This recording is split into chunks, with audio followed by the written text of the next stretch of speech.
আমি রাত্রে বেলা থেকে ভিডিওটা শুরু করলাম আজকে। তো welcome to my mum's daily লাইফে। আমার চ্যানেলে সবাইকে অনেক অনেক স্বাগতম জানাচ্ছি।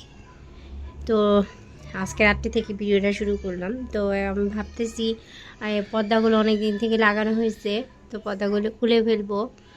এর জন্য হলো তো এগুলো আবার ধুয়ে দিয়েছিলাম। তো এই ইয়াগুলো লাগাচ্ছি, এটা লাগে তারপরে পর্দাগুলো সব এগুলো খুলে ধুয়ে দিব। একটা একটা করে না খুললে হবে না। 2 দিন এই রুমেরটা খুলে দিলাম, খুলে এটা লাগিয়ে ফেলেছি। আর আজকে এই রুমেরটা করব। তো আমি একা একাই করতেছি, আমার হাজব্যান্ড যেহেতু আসেনি বাসায়, তো চেষ্টা করি, ওর জন্য বসে থাকলে হবে না, নিজের কাজ নিজেকেই করতে হবে, তাই না? তো আপনারা সাথে থাকেন, দেখি আপনাদের যদি শেয়ার করতে পারি অবশ্যই ইনশাআল্লাহ শেয়ার করব। এই তো অনেক কষ্ট করার পর, অনেক কষ্ট সাধনার পর পর্দাগুলো লাগিয়ে ফেললাম। তবে আমার ভাইরাল পর্দা, এক সময়ের অনেক ভাইরাল পর্দা ছিল, তাই না? তো তখন প্রথম অনেক শখ করে কিনেছিলাম, এখন আর ভালো লাগে না। বাট কী করব, নষ্ট তো করা যাবে না, পারতে হবে। তো এইগুলো এখন আমি ভিজিয়ে দিব, সকালবেলা ধোয়া হবে। রাত্রে ভিজিয়ে রাখলে, আর প্রচুর ময়লা হয়েছে, আমি ঈদের মধ্যে টাঙানো হয়েছিল। তো সবাইকে গুড মর্নিং, শুভ সকাল। শুভ সকাল জানিয়ে শুরু করছি নতুন আরেকটা ভিডিও। এই তো সকাল সকালে আমি কিন্তু রাত থেকে ভিডিওটা শুরু করছিলাম, কিন্তু এখন সকাল হয়ে গেছে। সকালে আমি রান্নার জন্য প্রস্তুতি নিচ্ছি। আপনারা সবাই কেমন আছেন? আলহামদুলিল্লাহ, আমরা তো সবাই ভালো আছি। আমার যেহেতু সকাল সকালে রান্না করতে হয় আমার হাজবেন্ডের জন্য, কারণ ওকে খাবার দিয়ে দিতে হয়। তো মেয়েকে স্কুলে পাঠায়ে তারপরে মানে আস্তে আস্তে কাজে লেগে গেছি। এখন আমি মাছগুলো ভালোভাবে ধুয়ে ভেজে নিব। আমি রাত্রেই সব ক্লিন করে রাখছিলাম, সকালে উঠে শুধু মানে ভাজতে চলে এসেছি। তো রাত্রেবেলায় কাজ কিছু করে রাখলে অনেক সুবিধা হয়। দেখা যাচ্ছে সবজি তারপরে মাছটা যদি ধুয়ে রাখা হয়, সেটা কিন্তু অনেক সুন্দর করে হলো আপনার সকালবেলা মানে তাড়াতাড়ি হয়ে যায়। তো আমি রাত্রেবেলা পেঁয়াজ তারপরে হলো মাছ সবজি সব কিছু কেটে রাখি, কেটে রেখে বক্সের মধ্যে ভরে রাখি, শুধু সকালে শুধু রান্নার কাজে আমি ব্যবহার করি। তো এতে করে আমার সময়টাও বেঁচে যায় এবং কি তাড়াতাড়িও হয়ে যায়, আমার খুব লেট হয় না। আর যেহেতু আমাকে রান্না টান্না করে আমার একটা ছোটো বাচ্চা আছে, ওকে নাস্তা করাইতে হয়, তারপরে আবার বড়টাকে আনতে যেতে হয়। একদিকে আমি ভাত বসাই দিয়েছি, আরেকদিকে আমি এই তো মাছ ভাজতে দিয়েছি। আর এখন সকালবেলা ভাবলাম একটু বারান্দায় আসি, বারান্দায় এসে একটু গাছে পানি দিই। তো এসে দেখি একদম অবস্থা খারাপ, প্রত্যেকটা গাছ শুকিয়ে গেছে, পানি দেওয়া হয়নি। তো আমি 1 গ্লাস পানি নিয়ে এসেছি, তাই কি আর হয়? তো এখন দেখি একটা বড় একটা মগের মধ্যে পানি নিয়ে এসে প্রত্যেকটা গাছে একটু পানি দিয়ে দিই। সকাল সকালে আসলে পানি দিতেও কিন্তু ভালো লাগে, সকালে হাওয়াটা শরীরে লাগতেছে আর মনে হচ্ছে প্রাণটা জুড়ায় যাচ্ছে, এত ভালো লাগতেছে। আর এদিক থেকে মাছগুলো আমার হয়ে যাচ্ছে, আমি এদিকে বারান্দায় পানি দিয়ে আসলাম গাছে, আবার মাছগুলো আমার ভাজা হয়ে যাচ্ছে। তো আমি মাছটা পেঁয়াজ দিয়ে ভুনা করব। আসলে মানুষ কি খাবে বলেন দেখি, কোনো কিছু খাওয়ারও উপায় নাই। বেগুন 200 টাকা কেজি হয়ে গেছে, আর পেঁয়াজেরও দাম বেড়ে যাচ্ছে। চারিদিকে যে অবস্থা বন্যার, সব মিলিয়ে হলো জিনিসপত্রের দাম আকাশ ছোঁয়া।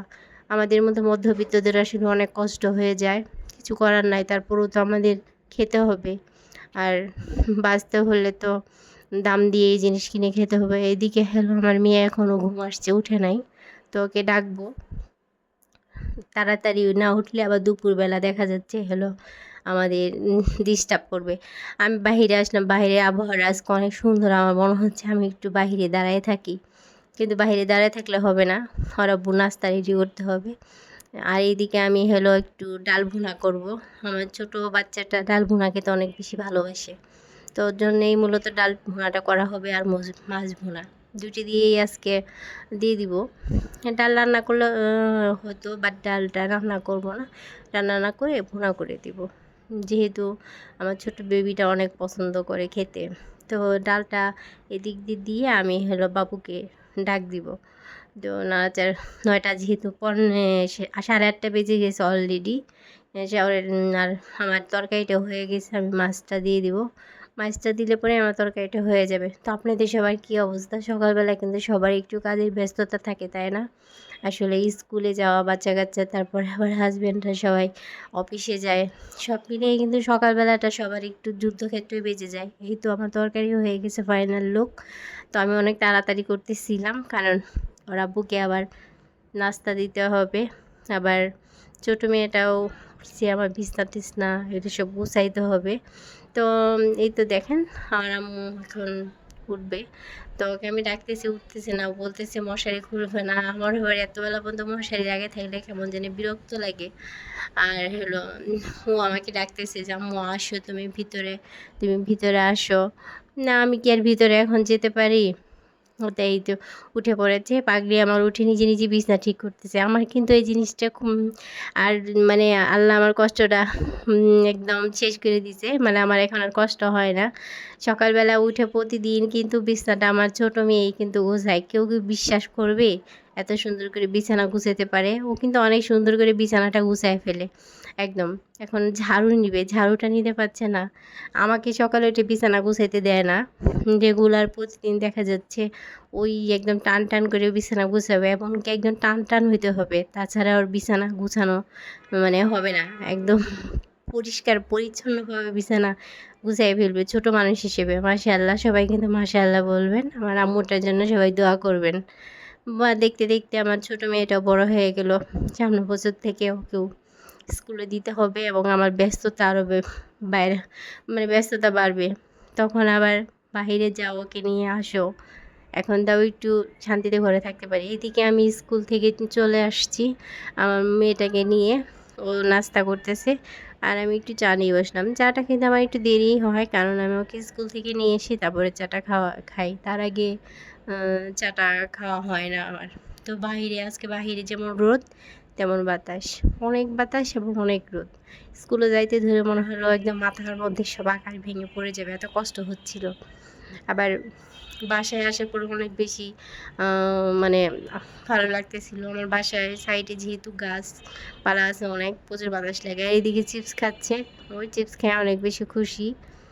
চিপস আমি সচরাচর দিই না, হঠাৎ খুব বেশি না, দেখা যায় মাসে একবার কি দুইবার হলেও হতে পারে, না হলেও না হতে পারে। তবে চিপসটা খুব বেশি খাওয়া হয় না, চিপস চকলেট এগুলো খুব কমই খাই, ওই বাহিরের জিনিসটা চেষ্টা করি বাসায় বানানোর জন্য।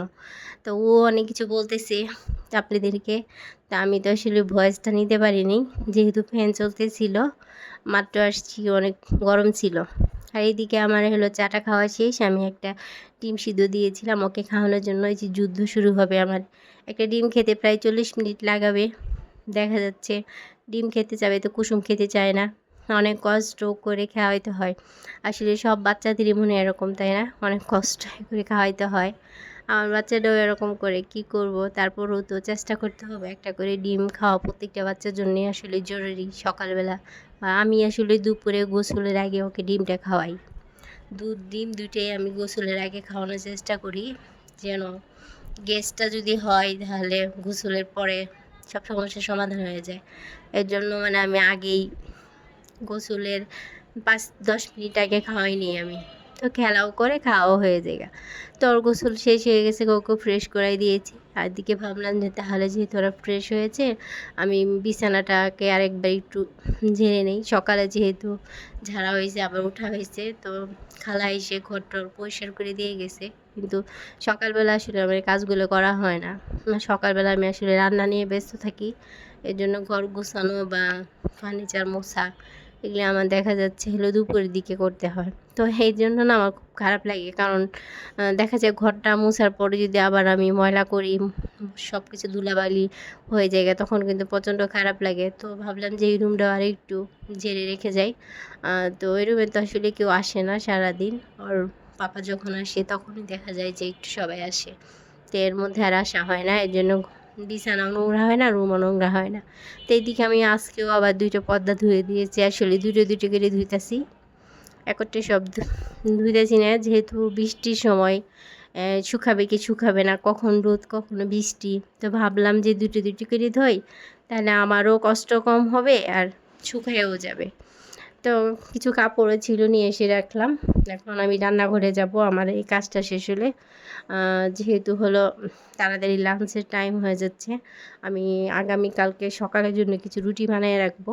তো রুটি বানিয়ে রাখলে পরে হয় কি, সকালে আমার দেখা যাচ্ছে রান্নাটা তাড়াতাড়ি হয়, তখন আমার রুটি বানাইতে হয় না।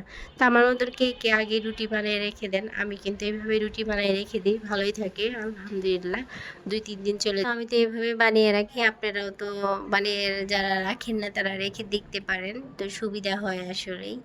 তো আমি একটু গরম পানিতে কিন্তু লবণ আর একটু তেল দিয়ে নিই। তেলটা দিলে হয় কি, রুটিটা অনেক সফট হয়, বানাইতে গেলে কষ্ট হয় না। মানে যে একটা শক্ত শক্ত ভাব থাকে সেটা থাকে না, অনেক সুন্দর হয়, রুটিটা অনেক সফট হয়। তো এইভাবেই আমি রুটি বানাই, আপনাদের সাথে শেয়ার করলাম। আপনারা কে কীভাবে বানান? এদিকে আমি ভাবলাম যে হলো রুটি কাটা মানে করে ঠান্ডা হয়ে এদিকে আমি জানলাটা একটু মুছতে আসছি। মানে প্রচণ্ড ময়লা পড়ছিল, তো ভাবলাম যে এটা তো গরম করতে পারবো না, একটু ঠান্ডা হইতে থাক, আমি এদিকে জানলাটা একটু মুছে যাই। ঘরটা যেহেতু হলো আবার একটু মুছতে হবে, এর জন্য ভাবলাম যে হলো জানলাটা পরিষ্কার করে তারপরে রুটিটা বানিয়ে আসি একদম। তো রুটিটা বানিয়ে তারপরে হলো আমি ওয়াশরুমে যাব।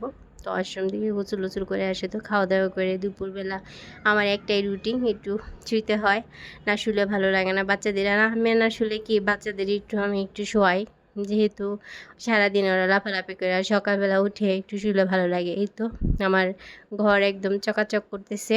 আর এখন কিন্তু দুপুরবেলা যখন সব কাজ কাম শেষ করে রুমে আসবো, তখন কিন্তু মনটাই একদম ফ্রেশ থাকবে, তাই না? ঘর বাড়ি ক্লিন থাকলে কিন্তু আসলে এমনিও অনেক ভালো লাগে, একদম মন টন পরিষ্কার থাকে।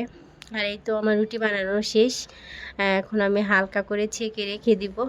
তো আপনারা কীভাবে রাখেন সেটাও আমাকে জানাবেন, আর আমার ভিডিওটা কেমন লাগলো সেটাও কিন্তু আমাকে জানাবেন, ঠিক আছে? আমি যেহেতু এখন নিয়মিত ভিডিও দেওয়ার চেষ্টা করব ইনশাল্লাহ, আপনারাও আমার পাশে থাকবেন। তো আজকে এই পর্যন্ত রেখে দিচ্ছি, সবাই ভালো থাকেন, সুস্থ থাকেন, আল্লাহ হাফেজ, আসসালামু আলাইকুম। সবাই আমার পাশে থাকবেন।